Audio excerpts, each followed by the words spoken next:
ang mangyari kasi parang ganito. Yung dapat maglabas yung citizens, Dabaweños, if they want to go about around town, pasyal, that they would arrive safe and sound, unmolested, undisturbed, pati hindi takot.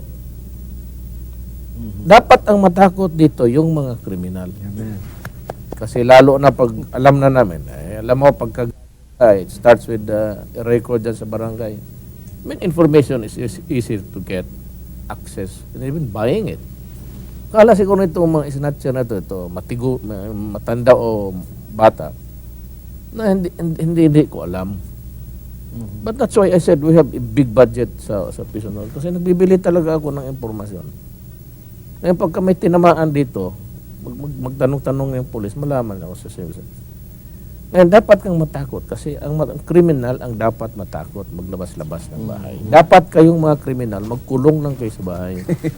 Tapos, take your chance na lumabas ng kayo. Pag nakita ko kayo, talagang tapos ka. Parang ganun. Hindi ko yung citizen rin paglabas, magsakay ng bus, pinapawisan na yung katawan kasi sa likod magdi-declare ng dito, makakalusot ka once or twice.